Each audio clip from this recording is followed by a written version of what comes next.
Same parents, different timelines, and united by chaos. Strap on, strap in, for the not-so-Christian brothers.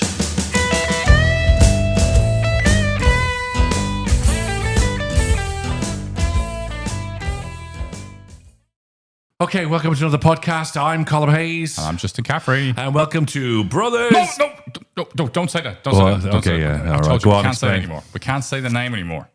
Okay. Bit of a problem. We have to change the name. Got a couple of letters. Apparently the name is famous for other reasons, so we have to change it. Right. Legally stuff. Lawyers involved. We're changing. Rebranded it. I'll say, so I'm going with what we have. Can you bring the new brand? Okay. Get it right. Not so Christian brothers. There we go. Not so Christian brothers. We're just putting it out there as it is. And this is a terrible day for Rebecca to start. So Rebecca and me have been friends since the 80s. And Rebecca's coming in as producer.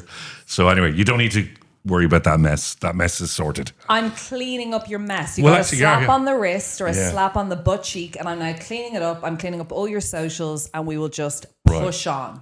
But Okay. I just wanted to say, whilst cleaning up your socials, which were a mess, there was Yeah. a few interesting pictures, which one of you was looking at, the other wasn't deleting. Oh my God.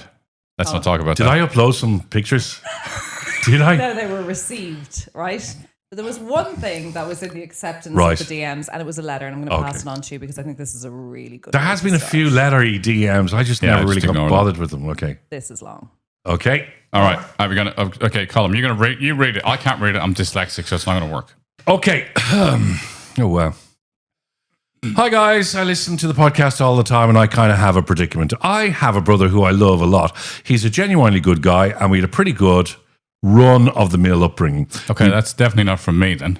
We both did well in college, clearly not for me either, but he was probably more ambitious and savvier than I was and ended up working in tech. It is fair to say that he's done very well. I've done okay too. Don't get me wrong, I'm not broke or close to it, but I live a simple life with my wife and 2 kids, and we live month to month and take an annual holiday and enjoy our time together.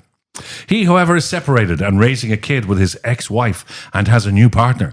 He seems to live an incredibly exciting life. If you were to look at his socials, he rents a beautiful home, has a gorgeous new partner, and they look very loving and happy.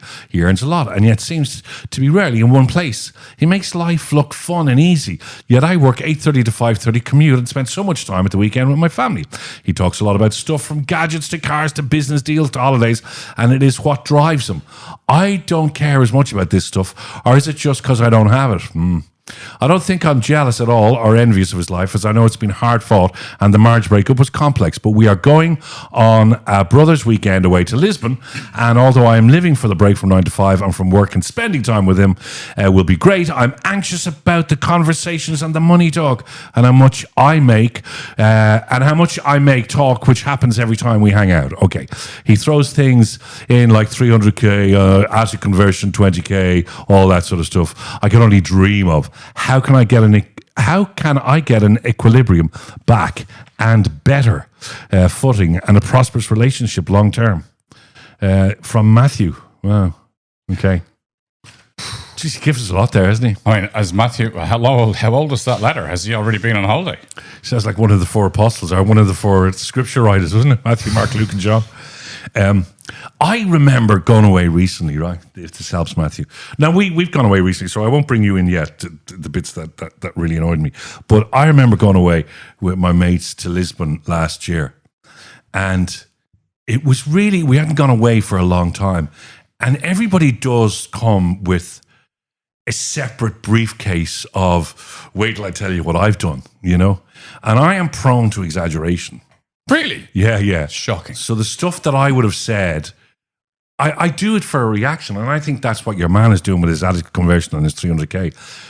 We always go one up on people. It's sad, really, and social media's destroyed us for that. You know? Yeah, I think so. But I was out at the weekend, and I was with some friends. There's a friend over from the UK. See, there you're name dropping UK. Do you know what I mean? Yeah. I would have said I had a friend, Do you know anybody from the UK? friend in from Finglas. Yeah. And my friend from the UK is very successful. Yeah, you're good. Yeah. But he's one of those people who does talk about money and talks Yeah. about his houses and talks about everything else. Personally, for me, I always think I don't want to talk about what I have. I don't like posting like my house or my car or my location or anything like that. Yeah. And actually, because hopefully she doesn't listen, our mother used to come and stay when I lived in a different house. And then she used to post on Facebook, naming the house, going, "Oh, we're in the house." And I'd have to ring her up and go, "Can you please delete that off Facebook? If I don't post about my house, I don't want you saying anything about it." And I think we have this desire to show off and to make ourselves feel better. It's the peacock syndrome, right? Yeah. And I think when you go away with people, that happens. I've learned over time that it's so intense in terms of your energy. I actually go to these things and my friends will turn up and they'll talk about all this shit that's going on in their lives. And I just don't engage. I know. Because it's just pointless. Nobody's actually listening to each other. Everybody's just desperately thinking, wait till it comes to my turn. So they've actually got the words coming out of their mouths. And they're not actively listening to what's being said. So nobody pays any attention. I'm not listening at the moment because I want to that's make normal. this point. I was reading this guy, the screenwriter, and he was saying how difficult it is to write dialogue because he knows that every actor is in a conversation and he's looking at the other actor, but he's not. He's just waiting for when his lines come in.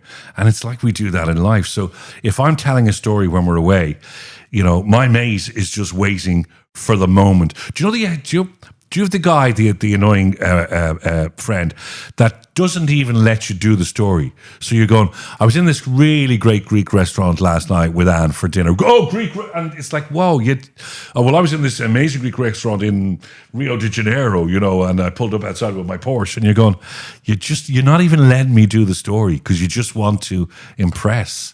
So what do you do? What do we say to this? We're not like that, in fairness. I don't think we are at this stage. No, we're not. Well, I don't. I suppose. Look, when we were younger, we both probably did try to impress each other. Yeah, I can't imagine that we didn't, right?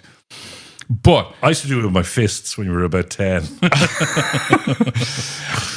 Yeah, we won't get into that. Yeah. I did punch you in the head later on when we were in a hotel, but that was much older. Yeah. But I do find that there is an opportunity for change if you unleash the power of just listening, right?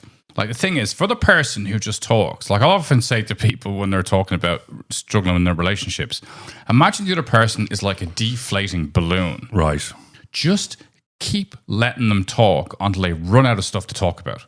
So for Matthew, when his brother is talking about how big his dick is and how much money he has and all that kind of stuff, just let him keep talking. And then when he's finished, don't even interject then. Just leave silence. Just walk out. Just I just turn to him and say, just go. Oh, Okay. I would turn to him and say something like, I just got 2 pet terrapins last week.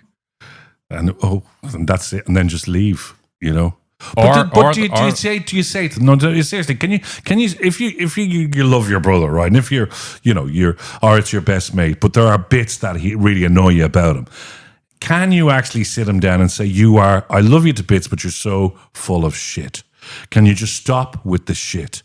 So, like, for instance, one of my best friends, Lucy, at the very start when we were together, she used to say, will you stop trying to force your opinions on me? It's not going to work. It's not going to work because I would politically and all that sort of stuff. And it's just so right, because you're really annoying when it comes to that. You started like our first 6 months of working together. Oh, this is good. You were like on me with your political opinions about everything, and you don't allow other people to actually have an opinion. You're so opinionated Now, as far as politics and economics are concerned. Now you're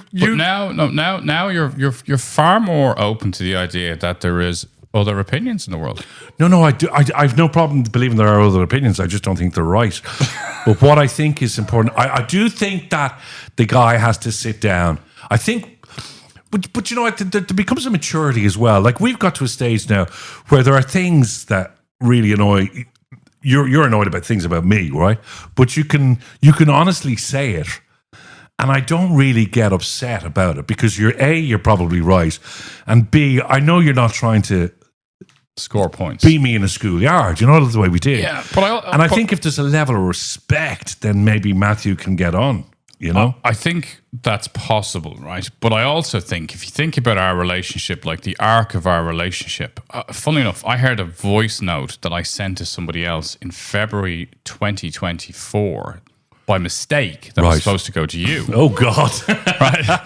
And it was actually to do with a legal issue to do with a business, and I was replaying all the messages because I was working on something in terms of the legals, and I stumbled across the message, and I thought, wow, okay, so in February 2024, we were talking, and we'd already recorded a couple of demos about how we were going to work together, Right. But I could hear that, like, the intonation in my voice when I was sending you this note was more formal and a little bit more kind of eggshelly because we're just trying to find our feet. I think now, like, you know, obviously we've been brothers for like 50 years, as long as I've been around. It's strange if it was only like for 20 years, wouldn't it? Well, I mean, you know, in fairness, you did want to try and kill me when like I was that classic born. interview with the Carter twins when ex-DJ Tony Fenton, who's no longer with us, to the Carter twins says, well, which one is the older? So we've always been brothers. Let's establish We've always been there. Okay. But I do think that there's an element of honesty that's come into our relationship as we've been doing this podcast, right? But I also think for Matthew and personally how I feel, like if I had a sibling that I had like a real problem with and I didn't want to be around, I just wouldn't be around them. Yeah. Like I've no problem in just cutting people straight out of my life. Like it's without hesitation. Yeah. Because I think life's too short to be around assholes. I've got to agree with that, and that's probably why since COVID I have no friends. And I used Is that why we're doing the podcast? I got so much free time. I definitely used COVID. I've talked about this to reevaluate sort of socializing and friendship, and I'm doing so less.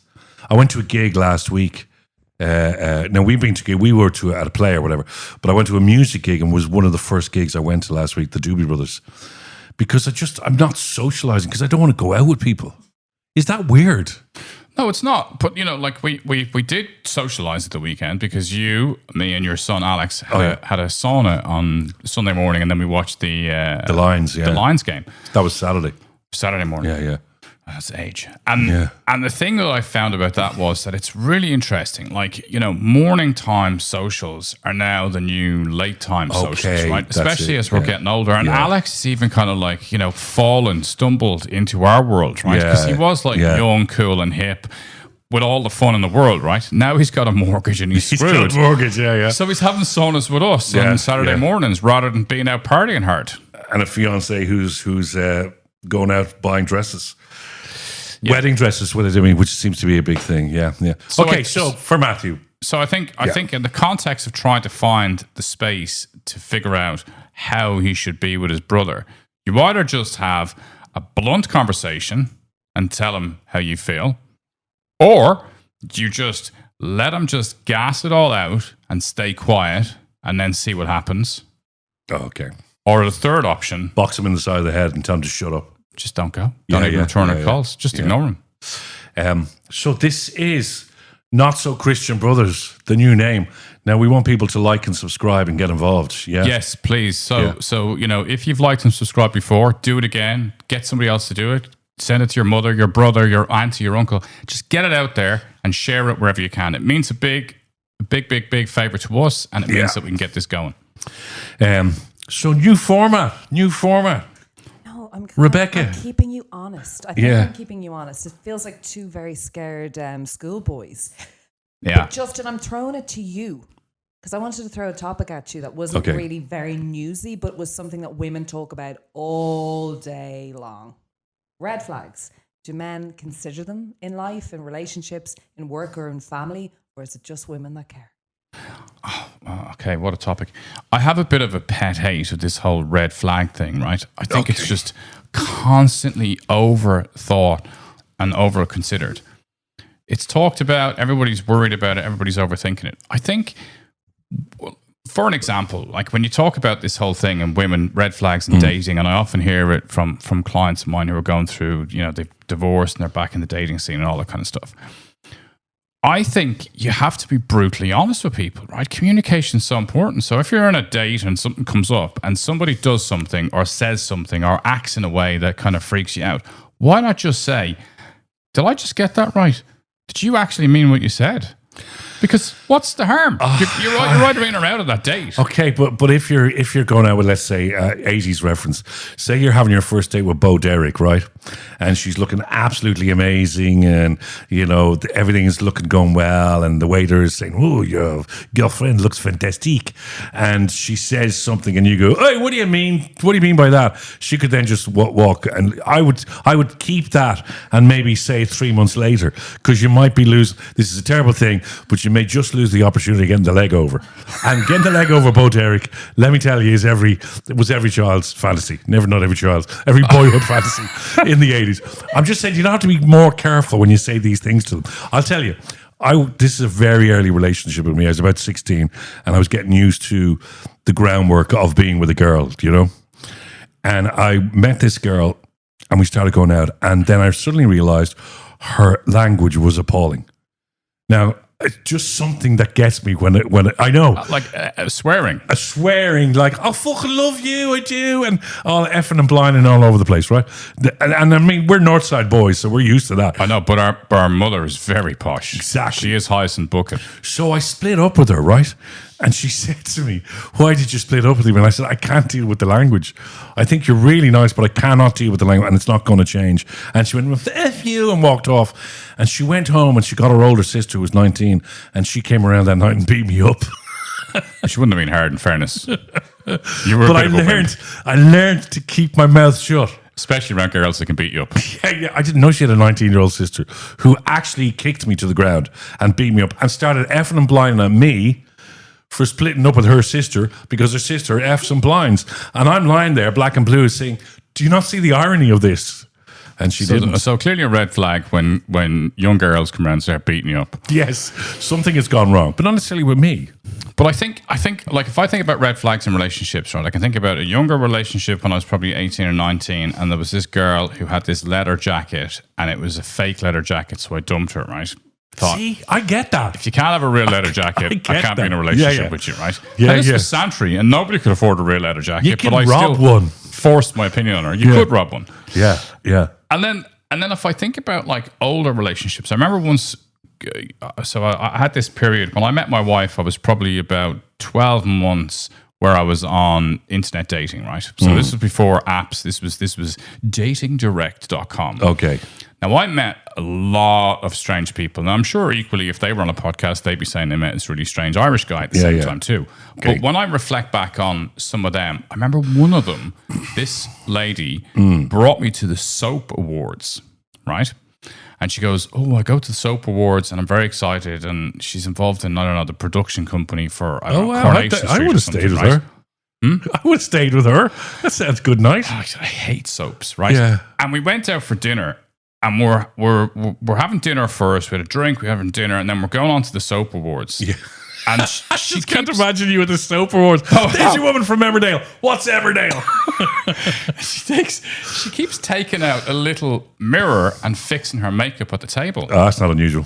So to go to an ick, if you want to call it an ick, I looked at that and I thought, she's going to be a lot of work for the rest of my life. Okay, high maintenance. High maintenance. Okay. So I left and I didn't go to Soap Awards. There's and she had this big fur coat on and lots of makeup. Yeah. Like for me, I love watching at the moment, I was going to say Britney Spears. Pamela Anderson has come out now with no makeup. Frightening. Right? And I think it's fabulous. Oh no. Have you seen her last movie, The Last Showgirl? I think she's so gorgeous. So gorgeous. Yeah. No. Okay, she probably is. But she should have. You decide, you either go through life wearing makeup, but you don't frighten the shit out of us halfway. Like when you get to 40 years of age and make a decision, I'm not wearing makeup anymore. It's like, why are you doing this now? But hold on a second. No, I'm sorry. That's an ick for me. Yeah, but okay. Now, Anne doesn't wear much makeup. She wears very little makeup and never really did because she's dark-skinned, right? And so there would never be... So you're basically saying you have a problem with white women aging and they should have to keep wearing makeup, what, in order to keep you happy? No, in order, right? To keep the world happy. Very dangerous territory territory now. No, I think seriously, if you set a standard of wearing makeup, wear makeup. It's like that girl that I'm sure she's still cursing her way through marriage, right? She's not going to stop cursing. I think you can't just change suddenly when you're like 45, 50. I have this image of you. Could you imagine her running down the beach with no makeup on back in the Baywatch days? I'd go, you're all right, love. I'll wait for the next one to come along. First of all, back in those days, nobody was looking at Pamela Anderson's face. So she didn't have to worry about makeup. The difference now is... I don't know. Yeah. Do you know what another ick was for girls, a red flag? Now, this is going to make me... I might as well go down the sexist rabbit hole, right? You're already down it. Okay. Yeah. Well, if you want to join me... up in arms right now talking about how do you get to decide how I make myself look... No. There's a very valid point there. Pamela Anderson decided that she was going to wear makeup for 40 years. And we all saw Pamela Anderson like that. Pamela Anderson decided she was going to wear makeup. She didn't sign a contract for 40 years. I felt she did with the population that had her up on their bedroom wall. Nobody has posters of The Last Showgirl on their bedroom wall. I have them over the fireplace to stop the kids going near the fire, right? So it's a much easier thing. But what I'm saying is, here's another ick. I'm going down the sexist rabbit hole, right? And then I'll come back out again. When I was growing up and started dating, beaten up by girls, and Kieran and my mates and all that, when you're about 18 or 19, if you ever dated a girl that had a car... Now, I've seen your friends, so that's probably a good statement. If you ever dated a girl, you were one of the exceptional ones. If you ever dated a girl that had a car and you didn't, it was like, look at your man. It wasn't love. It wasn't, firstly, you were letting the team down. You shouldn't be with a girl that has a car. You should have the car. And secondly, you were using her as a form of free transport. And there was nothing else was going to happen. It was like you were letting the team down. Do you know what I mean? You were less of a man because you couldn't drive. Yeah. I think like in groups. Now I'm back and out the settings, sexist hole now. we have those standards, right? I mean, like you had like less of a man, less of a woman. It's a bit of a theme here, right? You have a very clear idea. And I did say earlier on that you're very fixed mindset in the way you see the world, which is probably because you're 69. No. So that makes sense. It's 84. But if you go on to it again in icks, right, and say, well, okay, like people fall out of the idea of being with somebody for really, really simple things, right? But another time I was on a date. Oh God! And I was with this lady, and I met her at a restaurant in Teddington in London. Yeah. And she was now the funny thing is when you're on these blind dates or these internet dates, everybody has their photographs and stuff, and then people turn up and you're going, I'm really looking like I can imagine that's crazy. Yeah. But she was very attractive. She sat down, and like you'd have a drink first, and then you think, actually, if you're all right, then we can gesture over and have a bit of food. So we're having a bit of food, and we're sitting down, and she starts talking about our last relationship. Right. And we've ordered starters, and they've arrived, and she's literally cutting into her starter as she tells me in the restaurant, the last relationship I had, it got very violent. Right. And it was kind of on both our sides, but he was a bigger problem. Wow. And I ended up having to take a knife to him, and the police were called. Really? I swear to God. Wow. And I was sitting there looking at her with a knife in her hand, and I thought, is this a moment where I should really exit stage left? And did you? Yes. Did you leave at that moment? I went to the bathroom and left. And crawled out through the window or something? Yeah. Okay. I just walked out the door. Wow. You left her with the bill. Yeah. I hope she's listening. Hopefully. That'd be brilliant. But I do think that, you know, there are times where you just liberate yourself. Like, don't overthink it, right? If it's shit, get out or speak to it. Like nowadays, if I was older and I was back in those situations, I would have said to her, listen, just to be clear, did you put the knife to his throat under duress? Are you mad? Do you have a criminal record? Well, I think we tend to run away too quick. This is all very brave now, saying it here because she doesn't know where you are.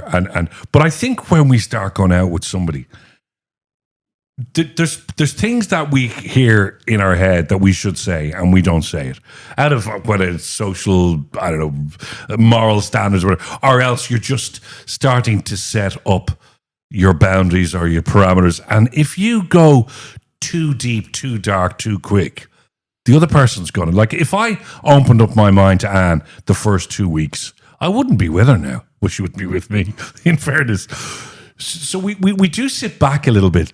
So like the icks, I think we see them and then we sort of deal with them 6 or 7 months later. Like the ick of your woman with the knife. You never dealt with that ick. You ran from the ick. I have a history of that, though, in fairness. Running from the ick. Well, yeah. The name of your book. And yeah, I should call it that. And that's one of the only reasons why I met my wife, right? So probably the worst thing I ever did. Did you bump into her when you were running away from somebody else? Quite literally. Did you? So I was in a relationship with this lady. I met her at a time when I lost my driving license. I was about 28, 29. She had a lovely house right beside my office, and she had a black convertible BMW, really nice car. And it was a very convenient relationship. So I couldn't drive, and she was right by my office, and she had a really nice car, and she was gorgeous. Like we had a relationship for about 6 months. Right. I got my license back, and I was in Tiger in Portsmouth, and I dumped her when I got my license back. Her best friend was the DJ on the biggest radio show on the south coast of England, and I was outed on the radio for being an asshole. Were you? Described and told where I drink and what I do. Oh. And I was persona non grata in Southampton, Portsmouth, Chichester area. And that's why I ended up having to go on. The south coast of England. The whole south coast of England. I mean, everybody heard about this. Like, she's gone on. That lady who did the breakfast shows, and now the Sky Formula One presenter. But, she didn't hold back. Right. And I walked into the office the next day, and I walked past all the people in my office, and my PA walked into my office, and she said, "Did you listen to the radio this morning?" I went, "No, what was I listening to?" She goes, "Oh, I can't even describe to you what happened." So finally, for all the icks and all the asshole attitudes, I was outed. And then as a consequence, I started going on blind dates in London because I needed to be far away from where I was outed. Wow. And that's where I met my wife. That's mad, isn't it? Can we get a tape of that morning show? I'm sure we probably can. And I've apologized to her. I apologized to her about 5 or 6 years ago. Yeah. Profusely. You said one thing to me before, and it was quite interesting. And it was like, even when you're married for as long as we are, that both people change on average, every 4 years or whatever. So the iteration of the entire relationship it shifts, and most relationships, we don't sit down and discuss those changes, as opposed to, and that's probably what leads to divorces or affairs or, all that sort of stuff, as opposed to, you always have this theory that everyone should sit down. Is it once a month or once every 2 months and have an honest conversation? Yeah. About everything. Yeah, I just like can't how see that am I? working How in are Irish you? relationships. I see that difficult in Irish relationships working. We sort of drift. Okay, look, most people's relationships start to fall apart because they stop having sex, right? I had this conversation with my wife. No, you stop having sex with your partner. Well, yeah, exactly. Okay, yeah. Then you probably progressively move on to having sex just with yourself, and then eventually you decide with the barman, somebody else should join. Yeah. But the thing is, if sex is typically the big moment, right? But we first of all start to break down in terms of communication, and it's like all this kind of bullshit, like this ick stuff again comes back in. Oh, he's not the fella I married, or she's not the one I married. That's not possible, right? You can't be with the same person you married. Like, we all evolve, like every 7 years, every cell in our body changes. Yeah. So if you're with somebody for 20 years, there is multiple versions of them, and guess what? Shock, horror. There's multiple versions of you. Yeah.